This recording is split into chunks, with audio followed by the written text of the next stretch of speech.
చట్టసభల్లో లీడర్లు హుందాగా వ్యవహరించాలన్నారు సీఎం కేసీఆర్.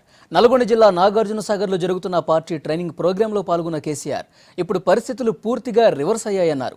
అసెంబ్లీ, పార్లమెంట్లలో లీడర్లు కొట్టుకొని పరువు తీసుకునే స్థాయికి రాజకీయాలు దిగజారాయన్నారు.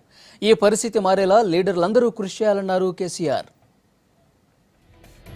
నేను ఎంఏ పొలిటికల్ సైన్స్ చదువుకునేటప్పుడు వాస్తవంగా కేశవరావు గారు నాకు పెద్ద అభిమాన రాజకీయ నాయకుడు.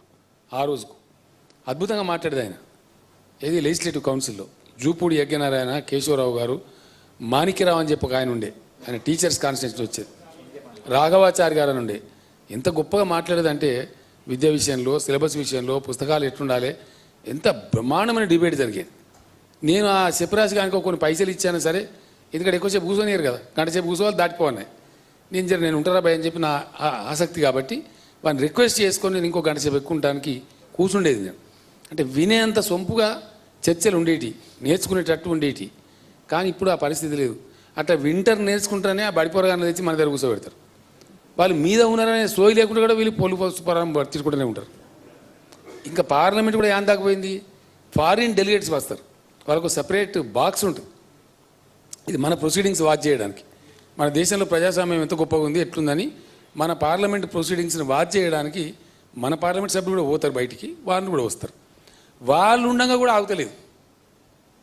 వాళ్ళు కూర్చున్నారని సోయి, విదేశాల వాళ్ళు కూర్చున్నారా అని చెప్పి ఆ అర్ధగంటనో గంటనో డిగ్నిఫైడ్గా ఉందామనే పరిస్థితి కూడా లేవు. అంటే సహనం కోల్పోతున్నారు, అసహనం వస్తున్నది. మన దగ్గర మనం చూసినాం కదా, టీఆర్ఎస్ గవర్నమెంట్ వచ్చి ఎమ్మెల్యేలు ఓటు తీసుకోవడానికి వచ్చిన రోజే పెంచిన కరెంటు కోతలు వెంటనే ఎత్తివేయాలని కూడా వస్తుంది. నిన్నటిదాకా ఎవడు గవర్నమెంటు ఏం కథ, వచ్చిన మెంబర్ ప్రమాణ స్వీకారం చేయకపోయా, ఇది వీళ్ళు తప్పు చేసినట్టు, వీళ్ళు పాలించినట్టు. అంటే ఇంత అసహనం.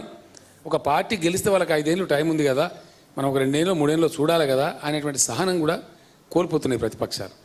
వాళ్ళ లెవెల్ని బట్టే అధికారం. ఇవన్నీ కలగాపులగంగా మొత్తానికి ప్రజాస్వామ్యానికి కొంత చీకటి మబ్బులు కమ్ముకుంటున్నట్టు.